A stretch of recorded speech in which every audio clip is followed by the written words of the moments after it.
Lucero, ¿cómo estás? Hola Fer, muy buenos días. Un saludo a Emilio y un saludo desde luego a todos nuestros escuchas aquí desde el Festival de Cine de Guadalajara. Ay, cuéntanos, ¿cómo vas, Lucero? Cuéntanos. Muy bien Fer, muy interesante ha sido la experiencia con este festival y les tengo un extracto de la conversación que sostuve ayer con el realizador Everardo González. Les comentaba que él presenta aquí su documental más reciente, La Libertad del Diablo, que tuvo el premio Amnistía Internacional en el pasado Festival de Berlín. Fue una conversación larguísima. Lo que vamos a escuchar a continuación es un extracto que nos ayudó nuestra productora David Gutiérrez a sacarlo más conciso.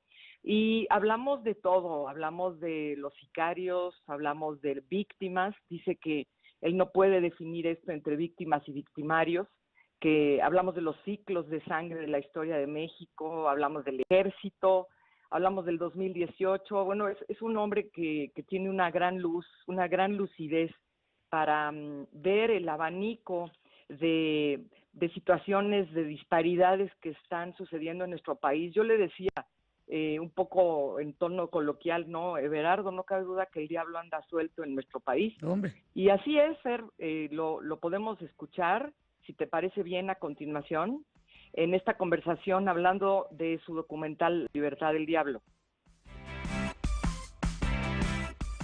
Everardo, danos más o menos una idea para el público de qué es esto de La Libertad del Diablo. Es un ensayo cinematográfico que navega en los temas del odio, del perdón, del miedo, la posibilidad de compasión, en un escenario complejo que es el periodo de la guerra calderonista y en voz de las víctimas de la violencia y de los victimarios de ese periodo de la historia. Optaste por un formato que te comentaba yo que hace un gran impacto psicológico, que todas estas voces, todas estas personas con las que hablaste están metidas en una máscara para que el público se dé una idea que son máscaras de la forma de las máscaras de luchadores, ocupan toda la cabeza completa, pero no tienen esta frivolidad de la máscara del luchador, sino que son agresivas, son máscaras color piel, son las que usan las personas que tienen el rostro quemado, son burdas y estas personas además las sostienes con la cámara, te sostienen la mirada, que a mí eso me hace un gran impacto en tus trabajos. Por eso te preguntaba, ¿cómo nació la idea de tomar estos testimonios y de usar esas máscaras en particular? Bueno, esta máscara integra mucho a todos en el dolor, los hermana en ese escenario. Es una máscara que revela muchas cosas. La conciencia de ser anónimo revela muchas más cosas de las que oculta. Y por eso usé esta máscara, para integrarlos a todos, o integrarnos también como espectadores en el mismo escenario, y para hacer un ejercicio empático a través de la mirada. Es la mirada la que sostiene la emoción, es la mirada la que nos identifica con ellos como espectadores.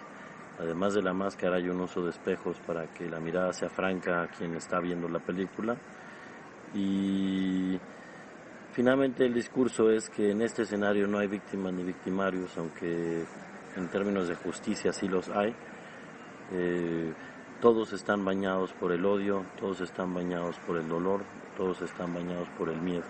Es una máscara que representa eso, el miedo. Están las dos partes, como bien dices, los que han sufrido la pérdida de seres queridos o incluso ataques a ellos mismos, a sus personas, población civil inocente, como suele suceder, y los sicarios, los que han perpetrado estos actos. Y me llamó la atención del lado de los sicarios, tu comentario hace un momento. Me dices, no los justifico, pero me los explico. Y yo también, ese es el resultado que logra el documental. Bueno, yo no necesariamente justifico las acciones del sicariato. Ni los excesos de los rasos en el ejército, claro, o de los mandos bajos en la Policía Federal, pero logro entender que el miedo es algo muy poderoso, sembrar el miedo es algo muy poderoso. Y por otro lado, el escenario en el que se crece, yo sé que es un concepto muy sociológico, pero sí determina mucho lo que vamos a hacer en el futuro. Yo estoy seguro que estos jóvenes menores de 20 años, de haber nacido en Estocolmo o en Helsinki, tendrían otros deseos, otros sueños, otras aspiraciones. Pero cuando se nace rodeado del sicariato, el orden de lo moral se trastoca y la idea de una sociedad de consumo como la tenemos en México, yo diría que en el mundo, en donde todo tiene un valor monetario, en donde no se es nadie si no se accede a lo que el mundo obliga en términos de posesiones económicas, no se es nada. Y la persecución por eso, el escenario de moral trastocada, por supuesto que orilla, empujados por el miedo, a muchos de estos jóvenes al sicariato. No solamente el miedo, la venganza, el deseo de venganza. Muchos de ellos vieron cómo sus hermanos fueron asesinados, cómo sus padres fueron asesinados, y lo único que persiguen es esa sed de venganza. Y una vez que cometen un acto de brutalidad, no hay retorno cuando tienes menos de 18 años. No hay futuro. Y el futuro se niega. Entonces, lo mismo sucede con los sardos, que viven en una obediencia ciega, con una policía federal que sabe que si entrega a un preso de alto calibre a magistrados o a jueces corruptos, serán ahora vulnerados, entonces toman justicia por propia mano. Pues es un escenario del terror, condicionado por las condiciones sociales, familiares, y por toda esta idea del capitalismo voraz que nos tiene la vida deshecha y que está echando agua por todos lados. Sí. Entonces, Gay Talib, que es un autor que a mí me revela mucho, un periodista, decía algo complejo que lo he ido entendiendo desde que hice Los Ladrones Viejos, que cuando uno escucha la voz del criminal, del que rompe las reglas, el mayor riesgo que se corre, pero es inevitable, es que uno termine entendiéndolos. Y eso pasó conmigo en La Libertad del Diablo. Creo que solo las víctimas tienen el derecho al juicio moral en contra del otro, por el propio dolor. Pero cuando yo escucho a una de las víctimas en esta película, una mujer que perdió a todos sus hijos, fueron desaparecidos, que lo que siente es compasión por los perpetradores del asesinato, me revela mucho. Ella siente compasión porque el miedo es lo único que ve en sus rostros. Y si ella es capaz de ser compasiva, no entiendo por qué socialmente no somos capaces de ser compasivos también. No solo del lado de las víctimas, que es muy importante, sino del lado de aquellos que siendo muy jóvenes tienen el futuro negado.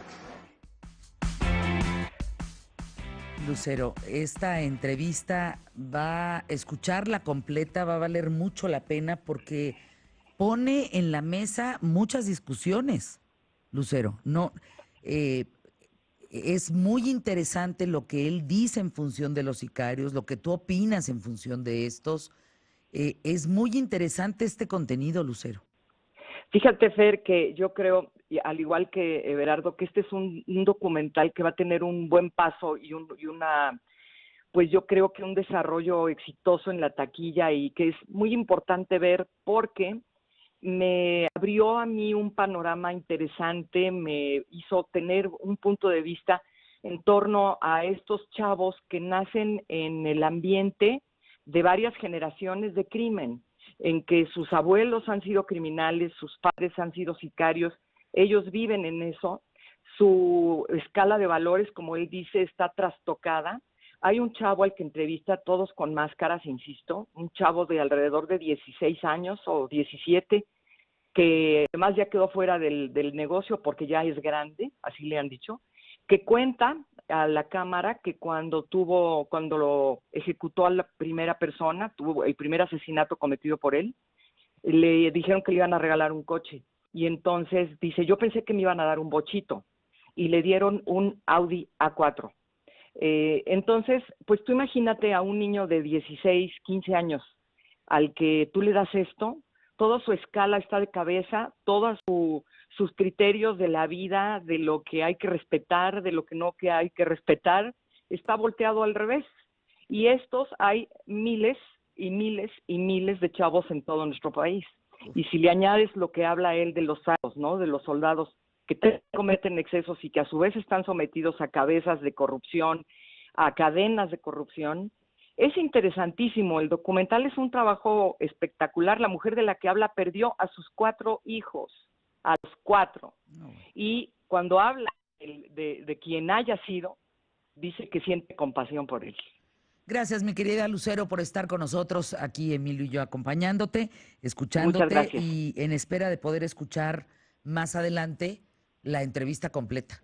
Un abrazo, Muy buen Lucero. día. Buen día. Muchas gracias. Hasta luego.